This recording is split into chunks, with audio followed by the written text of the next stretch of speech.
Are you ready for part 3 of the Credit Masterclass? In today's episode, we are going to be covering everything that you need to know in order to fix and repair your credit. The reason why you are sick and tired of being sick and tired is because you were never educated before. I'm going to give you all of the information that you need to know, not necessarily what you want to hear or what you might find on Google when you research it, because this type of information you are not able to Google. So let's go ahead and get into it. Everything about none other than the Credit Masterclass. We're going to be wrapping this thing up because this is the ultimate Credit Masterclass. Today we're going to be going into part 3 of this masterclass, and this slideshow is over 200 slides long. It is going to be inside of the funding course, and I will leave the link below. Many of the videos along with the slideshows are going to be inside of the funding course. One of the first things that we're going to be talking about in part 3 of the Credit Masterclass is adverse codes. So these are the reasons, and it's very important for you guys to understand what these adverse codes mean, so that way you can correct the problem. So say, for example, you go and apply for a credit product and you are denied. Well, under the consumer law on the personal side, they have to provide you with the reasons why you were denied the credit opportunity. And some of those codes you will see numbers next to. So here is an example of the codes. So 32, balances on bank cards or revolving accounts is too high compared to the credit limit. What that means is your credit utilization is too high. And I talk about this a lot, so it's very important for you guys to understand before you go and apply for funding, you need to make sure that pretty much all of your revolving lines of credit, so those are credit cards and lines of credit, all of those are paid to a zero balance, okay? If you have a balance, you really only want to have a balance on maybe 1 or 2 accounts, especially when you are going after a round of funding. Balances, even a low amount, can show signs of risk. So that's why it's super important for you to understand you do not need to keep a balance on any of your credit cards, okay? As long as you are keeping activity with the bank, then that is fine. They know what's going on. You know what's going on. You're spending, you're paying. You're spending, you're paying. But you're also making sure that 5 business days prior to the statement date, which is the last day of your billing cycle, you are paying your account balance in full, okay? You're going to stop spending 5 days prior to your statement date. You're going to pay it off. You're going to wait for that statement date to pass, and then you can start spending again. Please note, statement date and the due date are totally different dates. The way that you can find your statement date is to get a copy of your credit card statement and look at the billing period. So you're going to see on the statement date, this statement date is from this date to this date. The very last day of your billing cycle, that is going to be your closing date, which is also known as the statement date. That statement date, you want to make sure to put into a spreadsheet, keep track of that. You want to be very organized with credit, not to mention making sure that you have auto pay on for at least the minimum amount due, okay? You can always pay more as, time goes on, but at least have the auto payment set up for the minimum amount due for all of your credit accounts that are on your credit report. So any sort of auto loan or student loan or anything, make sure auto pay is set up. We don't want to take the risk of getting a late payment. But, back to the statement, you just want to make sure that you document that and understand how to go about that. If you need help, the link is in the description if you need to book a call. So next you'll see number 16 saying the total of all balances on open accounts is too high. And this is very common, especially when you're going to apply for funding and you've got a lot of cards that have balances on them, plus you have other accounts that have balances on them as well, like, say personal loans, auto loans. You've just got too much going on, and they don't believe that you can handle any more credit at this time. 85, you have too many inquiries on your credit report. Now, our goal is to have as less amount of inquiries as possible, and that's why we always want to credit stack and do our funding sequence in a very strategic manner. We're going to know what banks pull from what bureau. We're going to verify that. If we have to go through any pre-approvals, we're going to go through that first, just to ensure that we're not going to waste an inquiry.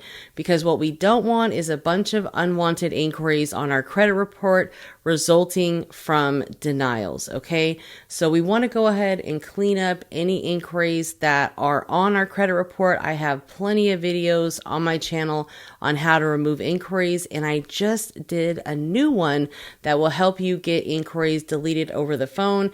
Use the same concept when it comes to Experian, TransUnion, and Equifax. Call them. If you're not having any luck over the phone, hang up, call back, talk to somebody else. Let them know you were just speaking with someone and they were helping you get this matter resolved, and they were deleting the inquiries, and then your phone got disconnected, okay? You want to make sure that you're speaking with someone in the fraud department. Let them know the inquiries are unauthorized and you just noticed them. Dispute no more than 3 at a time, okay? You don't want to dispute too many because, of course, that's just, could be considered frivolous in their eyes. So moving on here, in number 13, your most recent open account is too new. So that's why I always teach you guys to build your credit, do everything at the same time. Take a break, okay? Let 6 months to 12 months pass. Don't apply for anything, okay? Because these are some of the things that the banks see, is that you just opened up an account. So why do you need another one?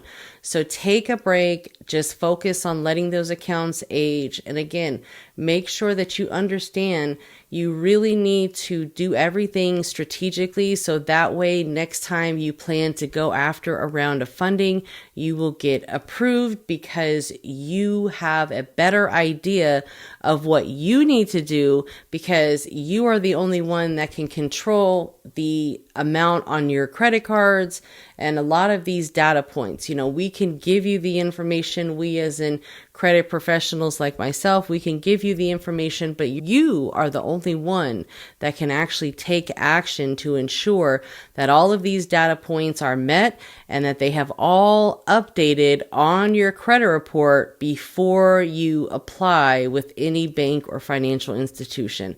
And if you are denied for one of these reasons or other reasons, understand what they are. Again, if you need to book a call, you always can, and we can go over it together. But it's very important to understand what you need to work on. You can work on those things, and you can always reapply with most financial institutions every 30, sometimes 90 days. I would allow it about a 90-day period because you want to just give yourself enough time to make sure that you've cleaned everything up that you need to clean up, especially, old information that's on your credit report, clean all that up. And we went over, how to do that in some of the other masterclasses that I'll leave all of the links for the masterclasses below, so you guys can make sure that you're watching all of the credit masterclasses. So let's go ahead and move on. And of course, like I said here on the slide, the factors that are listed, they are listed in the impact that they have. So you'll see 32 is listed number 1 because this is primarily what they made their decision off of, right? Because there's just too much revolving accounts with balances. And that's exactly why I tell you guys, don't keep balances on too many credit cards. Your credit cards are not meant or should be used to max out or to really abuse. You have to understand how to use your credit cards properly, because there is a very fine line, and they can make you and they can break you. You can get into a lot of trouble with credit cards, especially ones that are on the personal side that report to your personal credit. So it's very important for you to, stay within your means, okay? Only spend what you have, okay? Do not overspend. It's very easy to do, but if you can't pay for whatever you're going to buy on that credit card, you can't pay for it in cash, you cannot buy it. Okay, you just have to have that discipline, that self-discipline. The first thing that we all need to do is make sure that our name and personal information on our credit report is 100% accurate. We clean up any misspellings, outdated information, or anything that is simply inaccurate. So we only have our correct name and our correct address listed on our credit report. I was just speaking with a gentleman yesterday, and we noticed that his birthday on one of the credit bureaus was completely different. So sometimes information is, inaccurate. We want to just make sure that we're going through it with a fine-tooth comb. And that's why I recommend signing up for the MyFICO app. And this is the MyFICO app. It is an actual app that you download on your phone, and it gives you all 3 credit bureaus. And this is where we found the error, because I saw, this bureau is reporting a completely different birthday for you. Wow, this is totally different. So it's very important that when you are submitting credit applications, you're using the same name variation. So if you're just using your first name and last name, just use your first and last name. Use the same spelling for your street, the same exact way every single time. If you are using a middle initial, use that every time. It's not required. It is optional. So I don't recommend using it, because it's just another way that they could potentially mess up your name. So let's just keep it simple. First name, last name, street address, if there is a suite number or a unit number, city, state, and zip, and make sure your birthday is correct. Again, you can get all of this information on the MyFICO, and I have left a link below in the description for you guys to use my affiliate link with MyFICO. There is no additional fee to you, but a small commission goes to help support our channel so we can afford to make more videos and educational content like this to help you understand how to repair your credit, how to fix your credit, and how to manage your credit over time.